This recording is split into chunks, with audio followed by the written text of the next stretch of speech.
Hey y'all, welcome back to my channel. Hi, hello, how are you? How has your week been? I cannot believe that it is time to start looking at books being released in 2025. But I also think that this video is kind of a testament to how I've grown as a reader, because I made one actually at the beginning of this year for books that I was excited for that were coming out in 2024. And for that one, I kind of just was like Googling 2024 releases and then like finding ones that kind of sounded interesting. Like I didn't really have like specific authors that I was interested in reading and like series that I was interested in continuing. But now I have so many books that I'm actually like super excited for that are coming out in 2025. Let's just get right into it.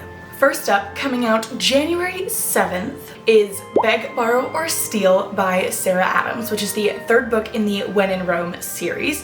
This book follows Emily, who is the sister of Noah, the male main character of When in Rome. This one says it's a little bit of an enemies to lovers, but if you've been on my channel before, you probably know that like I'm not sure how much enemies to lovers you can really have when it's just a contemporary romance book.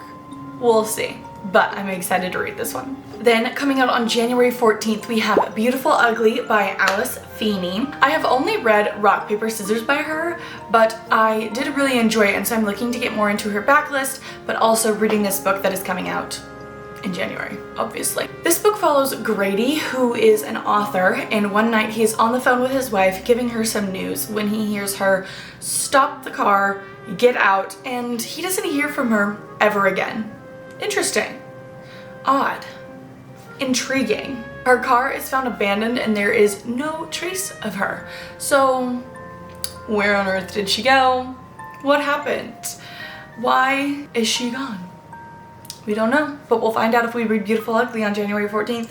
Also coming out on January 14th is Witchcraft for Wayward Girls by Grady Hendrix. I have read 2 of his books so far, and it was kind of a 50-50 on whether or not I liked him. I read Southern Book Club's Guide to Slaying Vampires, and I enjoyed that one, and I read Horror Store, and I did not enjoy that one.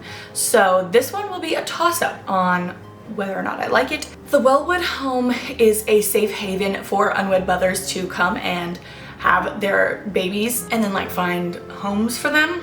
But then I think this takes place in like the 70s, and there's a group of girls that are kind of like wanting to keep their babies. They get introduced to witchcraft as a means to make their lives better. Interesting. Next, on January 21st, we have probably my most anticipated release of the year, which is of course Onyx Storm by Rebecca Yarros, which is the third book in the Empyrean series, and oh my gosh, I cannot wait. I'm so excited. I love the Empyrean series. Okay, Fourth Wing, Iron Flame, like some of my favorite books that I read last year, and I cannot wait to be back in this world with Violet and Xaden and the dragons and Basquiat and just all of the things, and I'm so excited. I'm counting down the days to January 21st. Then on January 28th, we have Out of the Woods by Hannah Bonham Young, which is, I guess, the second book in the Interconnected standalone series. But this book sounds like it's gonna be fun because it follows Sarah and Caleb, who are the best friends of Wynn from Out on a Limb, and I loved that book. I am interested to see what this is like because from what you can tell on Out on a Limb, like they have a pretty good relationship. It's gonna be interesting what this book is actually about because I just recently reread that book and I didn't see anything in it that was like setting it up for a sequel about Sarah and Caleb, so it'll be interesting to see what this one's about. Also on January 28th, we have Spiral by Bal Cabra, which is the second book in the Off the Ice series, following up Collide, which I read at the beginning of this year.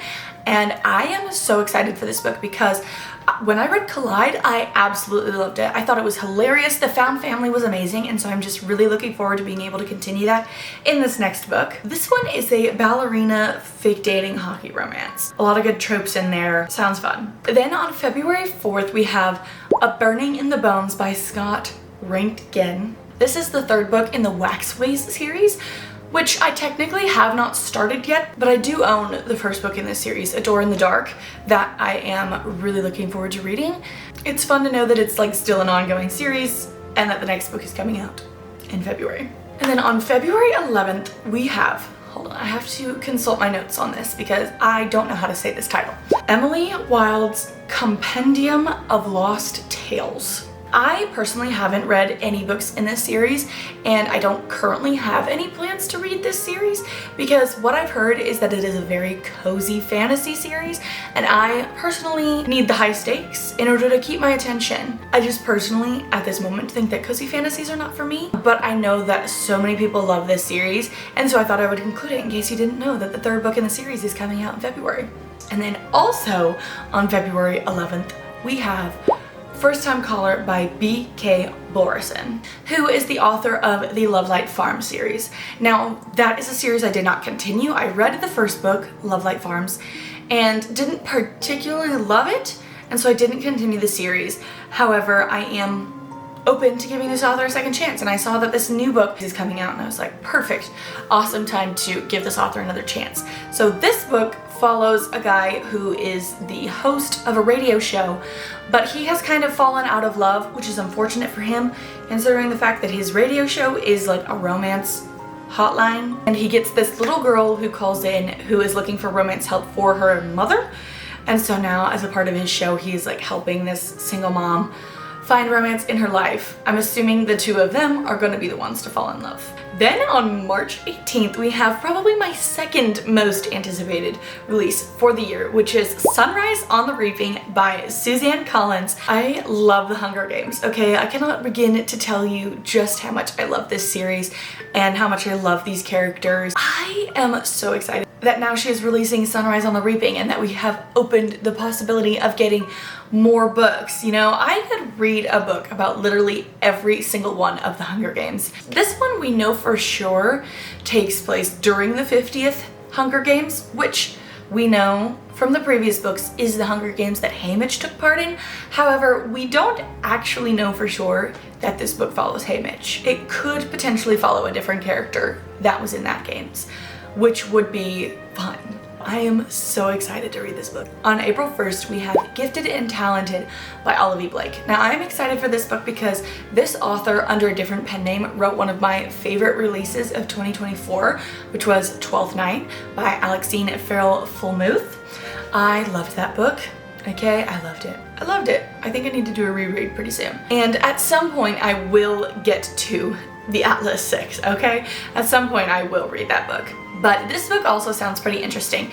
It is about three siblings whose father just passed away, and they are all kind of like sorcerer magic type people, and the three of them are fighting to see who's going to take over their father's legacy. That just kind of sounds like Inheritance Games Knives Out vibes, which is one of my favorite movies of all time.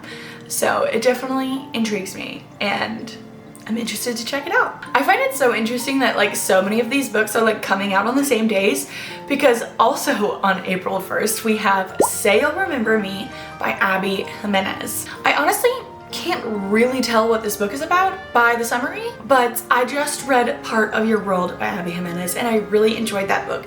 And yours truly is on my physical TBR, my limited physical TBR over here. And Just for the Summer is one of my really good friends' absolute favorite books. So I have it on good authority that Abby Jimenez is a really amazing author, so I am looking forward to reading this book. Plus, you can't tell me that the cover art is absolutely gorgeous, so I definitely want to be picking this book up to add it to my bookshelf. So yeah, I'm super excited to read some more of her books. Fearless by Lauren Roberts comes out April 8th. This is the third book in the Powerless trilogy. I loved Powerless, and The Powerful completely ripped out my heart and stomped on it. So I am waiting on the day that I can get back into the world of Powerless and Payton and just have an absolute good time. April 22nd comes Great Big Beautiful Life by Emily Henry. I have read all of Emily Henry's recent releases: People We Meet on Vacation, Beach Read, Book Lovers, Happy Place, Funny Story, and I've enjoyed 4 out of 5 of them. And so I'm super excited for this one, although this one seems a little bit different than her more recent releases. It's inspired by The Last Great American Dynasty by Taylor Swift, and it follows 2 authors who are both vying for the opportunity to write the biography of this woman who had a life that was obviously very inspired by the Taylor Swift song. and while they are competing to try to write the book, they have to come stay for a month with this woman while she decides who she's going to give the gig to. And obviously, I'm assuming they fall in love. On May 20th, we have The Love Haters by Catherine Center. I have already read 2 of her books, The Bodyguard, that I absolutely loved, and Hello Stranger, that drove me up the wall with how much I didn't like it. It'll be interesting to see whether or not I like this book. I really hope I like it because, oh my gosh, I loved The Bodyguard, and Jack Stapleton, he is an amazing book boyfriend, and I want another one of Catherine Center's men to be on that list too. So I hope that I really enjoyed this book. This one follows a video producer as she gets a gig following a Coast Guard rescue swimmer, which is interesting because she herself cannot swim. So I'm not sure how that is supposed to work in terms of like romance and like falling in love. Because if he swims for a job and she cannot swim, I feel like that'd be a little bit awkward. Then we have With a Vengeance by Riley Sager coming out on July 3rd. I have read, I think, 4 Riley Sager books so far this year, which I think makes him my most read author for 2024 so far. So I am looking forward to this new release. This one is another historical thriller. It takes place, I think, in the 50s, which I just read The Only One Left, which is also a historical thriller, which did at some points cause some problems for me in like keeping the timeline straight. So I'm hoping, now that I know in advance that this next book is going to be a historical thriller, that I will be able to keep track of what time it is easier. It's about a killer on a train, which sounds fun. Looking forward to this one. Then the last book that I have on my list for anticipated 2025 releases, but you know, it is only December, so I imagine that more will be popping up by the time we get into 2025. But the last one on my list is Glorious Rivals by Jennifer Lynn Barnes, which comes out July 29th. This is the second book in the Grandest Games series, which I myself have not started, but I absolutely loved the Inheritance games. The Brothers Hawthorne is on my physical TBR, and I just loved that series. It made me cry for no reason, and I loved it. And so I am super excited to actually get into reading the Grandest Games series, which is like a companion spin-off series to the Inheritance games. We'll see. I hope it's good. I hope I like it. That was a lot of books, okay? There are so many books that I'm excited for that are gonna come out in 2025, and I can't wait to try to read as many of them as I can. We'll see. There's so many books in so little time. Anyways, guys, that is all I have for you guys today. If you enjoyed this video, please give it a thumbs up to let me know that you enjoyed this type of comment down below the book that you are most excited about that's coming out in 2025. And subscribe to my channel for more bookish content in the future. I hope you have a lovely rest of your week, and I'll see you guys next time. Bye.